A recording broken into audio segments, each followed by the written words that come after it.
बिस्मिल्लाहिर्रहमानिर्रहीम। नाज़रीन इकराम, इंशाअल्लाह आज हम ख़त सुलुस देखेंगे कि ख़त सुलुस है क्या और इसकी जो अल्फ़ाबेट्स हैं उनकी मेजरमेंट्स को हम कैसे करते हैं। सबसे पहले तो ये बात समझने की ज़रूरत है कि जो हमारे पास कलम होता है वो लकड़ी का आम, जिसको हम काने का कलम कहते हैं, और उसके बाद हमने देखना है कि हमारी जो रोशनाई है वो कोई भी अच्छी रोशनाई आप ले लें जो आपके लिए सूटेबल है, जिस तरह विंसन एंड न्यूटन है या इंडियन इंक है या चाइनीज़ सुमी इंक है।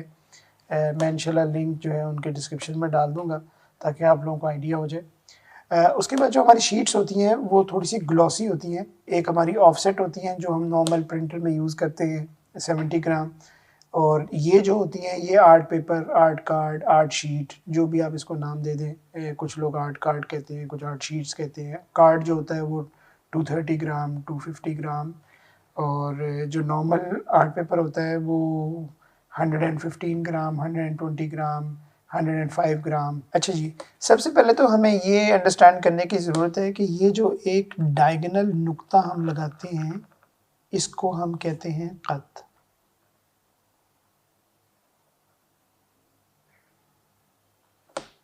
और ये जो हमारा ख़त है वो है ख़त सुलुस। ठीक है जी। अच्छा, ये जो एक ख़त है इसको हम डायगोनल भी लगा सकते हैं, इसको हम इस तरह स्क्वायर भी लगा सकते हैं, और इवन अगर ये थोड़ा सा टिल्टेड भी हो तब भी हम इसको कट कंसिडर कर लेते हैं अनटिल अनलेस वो एक निब विड्थ के बराबर हो।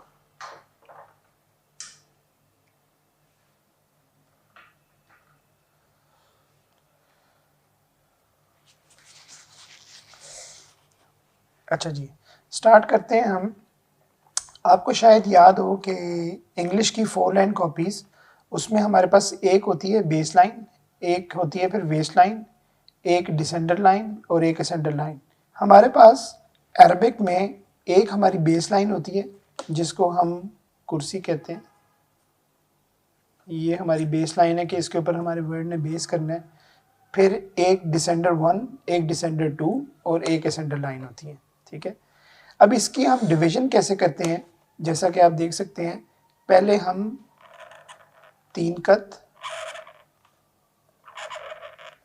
और उसके बाद फिर एक लाइन होएगी, फिर हमारे पास हैं 2 कत, फिर एक लाइन ड्रॉ करेंगे, फिर 2 कत और फिर एक लाइन। सो हमारे पास 3, 2 और 2, ये सारे 7 कत हो गए।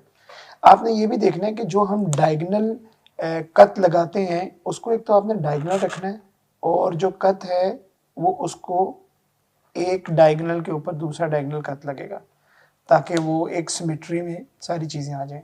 देखिए, ये जो आर्ट है या जो खताती है, ये एक फॉर्म ऑफ आर्ट है। आर्ट को बहुत स्लो एंड स्टडी और पूरी फोकस के साथ, पूरी तवज्जो के साथ आपने करना है। अच्छा जी, हम अलिफ स्टार्ट करते हैं। अलिफ को आपने ये देखना है कि ये कदरे बारीक है। एक हमारे पास मिसाल के तौर पे मैं अगर कलम पकड़ता हूँ। अच्छा, सबसे पहले तो ये है कि कलम पकड़ने का तरीका, बहुत सारे लोग कहते हैं कि जी कलम पकड़ना कैसे जाता है। तो बिल्कुल सिंपल, जैसे आप पेंसिल पकड़ते हैं या पेन पकड़ते हैं उस तरह आपने कलम को पकड़ना है। कलम, कोई रॉकेट साइंस नहीं है कलम को पकड़ने की। ठीक है, देखिए जिस तरह हमारे पास सबसे मोटा पार्ट वो है ये। ठीक है, लेकिन हमारा जो एंगल्ड होगा अलिफ के लिए वो ये, और अलिफ चूँकि कदरे बारीक होता है तो हम उसको इस एंगल पे लेके आएंगे। अभी हम करते हैं तो आपको आइडिया होगा। ठीक है, हम स्टार्ट करते हैं।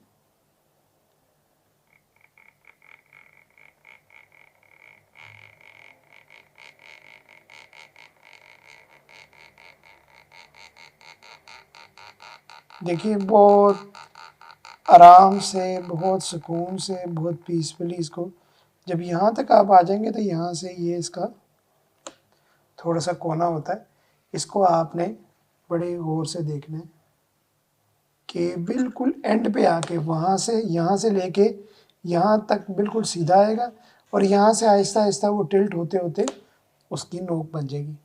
जो अलिफ का ताज होता है वो बहुत ही खूबसूरत और बहुत ही सेंसिटिव पार्ट है, लेकिन ये जितना सेंसिटिव है उतना ही खूबसूरत है। ख़ास तौर पे जब हम ख़त्ताती को एवेलुएट करते हैं तो उसमें हम ताज देखते हैं कि वो ताज कैसे बना हुआ है।